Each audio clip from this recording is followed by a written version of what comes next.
G'day, I'm Ash.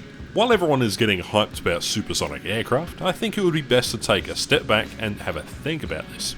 The upcoming update 1.85 will include the Italian tank tree and much more, but it isn't all sunshine and rainbows, however. There are a few things that could possibly go wrong, in particular with the introduction of supersonic jets or aircraft.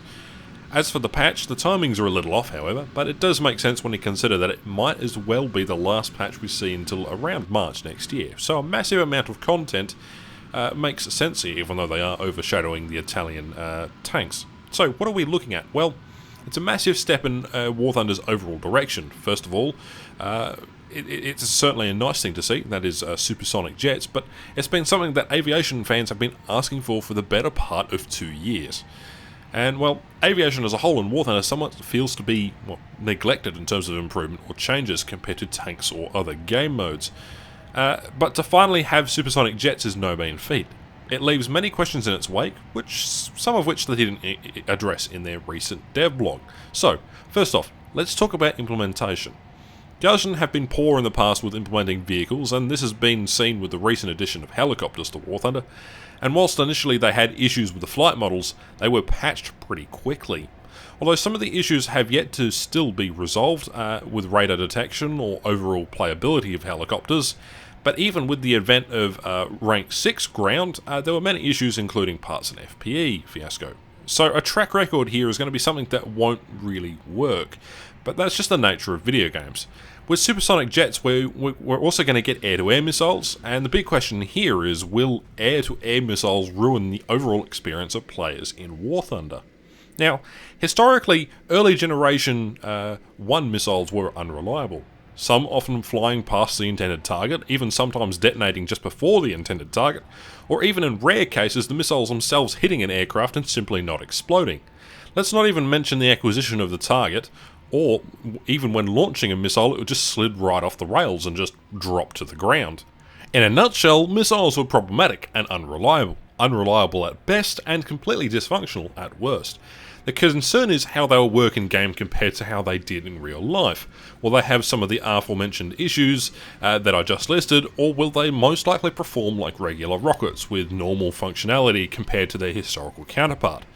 A lot of the Generation 1 missiles problems were slowly fixed, but the early adoption of air-to-air missiles changed to more advanced technology after Vietnam.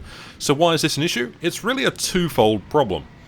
If they go with a more historical route, then missiles will be rubbish or practically useless. However, if they are going to go for later models of missiles, this could be devastating for teams, players, matchmaking, and so many more areas.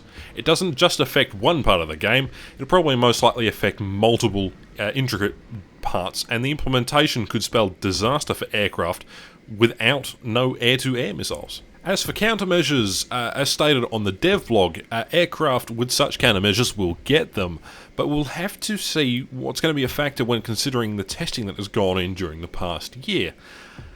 The other thing to consider here is, are these jets going to be absolute speed demons? Well, probably. They are supersonic, although the aircraft premium packs that have been announced, they don't necessarily are Mach 1 capable as of yet. But that's the problem. The thing to remember is that supersonic is not just a straight line speed, but also consists of energy retention and climb rate.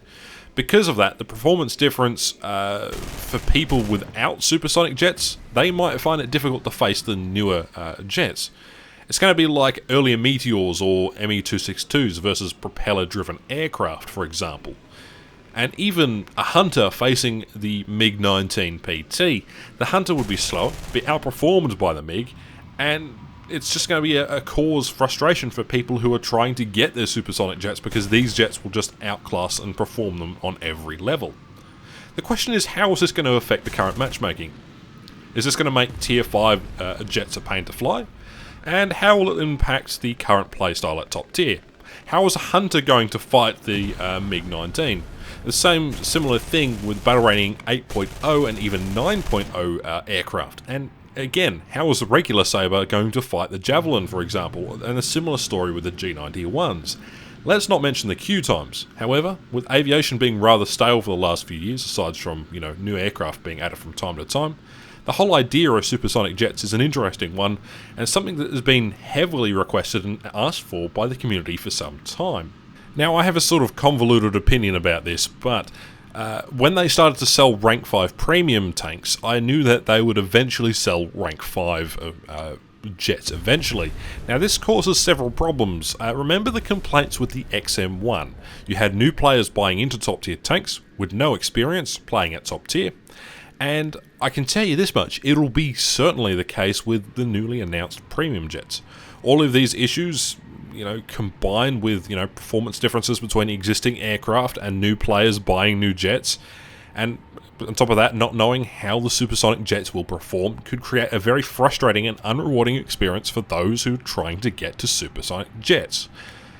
And it sort of dawned on me, as of recent, Gaijin has turned towards a more quick, short-term gain and decisions at the expense of the quality of the current game. Will this attract the old and certainly the new players, or newer players? For hell, sure it will. Even on Xbox and PlayStation it's free, so more or less it's content for people to play around with. However, it scares me that you can just open your wallet freely and buy into jets like you can with the top tier tanks. The other concern is this particular coming patch. It's a patch that is full of content-rich stuff. As from what we have seen, it's going to be a big patch, and I thought the original focus was going to be on Italy's tanks. What's wrong with this? Is this sort of a distraction?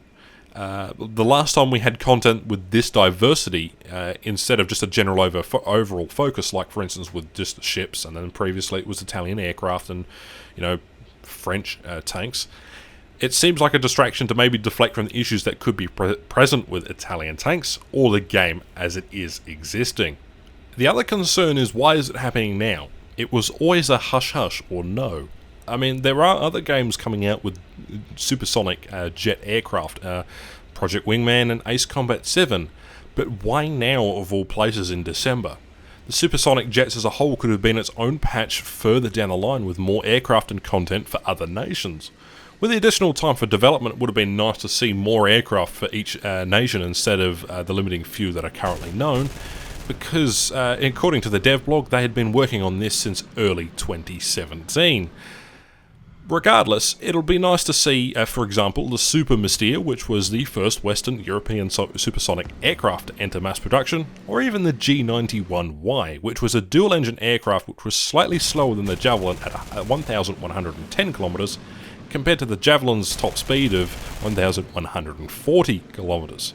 Even with that speeds, and the speeds that supersonic jets can achieve, I remember the CEO of Gaijin talking about supersonic jets as a whole, and mentioning that gunfights at maximum speeds, well, not exactly ideal. So to recap, a major issue is making sure that supersonic jets are balanced, that way they don't ruin 9.0 as it is of current, and the same goes with close air support with ground forces. Another concern is how air-to-air missiles and their countermeasures work, and the question is, will this be another case of top dog versus underdog? Who knows? With potential, new players buying into the rank 5 jet premiums will breathe life into top tier, however that comes at a cost. Like with the XM1s we saw from ground forces, the difference being is not going to be focused all in one nation. Instead, it's going to be focused on 3. This in itself should provide enough balance. These concerns are certainly warranted to bring up, since it's nice to see that Gaijin is adding content that has been heavily requested by the community for the longest time. It seems that aviation had been forgotten about, but it's nice to see Gaijin give some love to aviation, which is, well, where this very game started. I do hope that there is more changes coming with aviation in patch 1.85. It's going to be fantastic to dust off my wings and, well, run a Top Gun. But my question is to you, what do you think is next for Warthunder, and what do you think of supersonic jets and the points I have covered in this video? Also, Gaijin, could we please have the Avon Saber? I mean, nothing beats two 30mm Aiden cannons as well as an Avon engine and many sidewinders. Who doesn't love a good old Australian saber? Well, I know I would, that's for sure. And maybe, if possible, could we please get a modification of the Skyhawk, the New Zealand modification? It's wishful thinking. Maybe one day. But yeah, stay tuned. More content on the way. Anyway, many thanks to my patrons for supporting the channel. Stay tuned for some dev server content in the near future. But anyways, until next time, my name's Ash, and I'll catch you in the next one.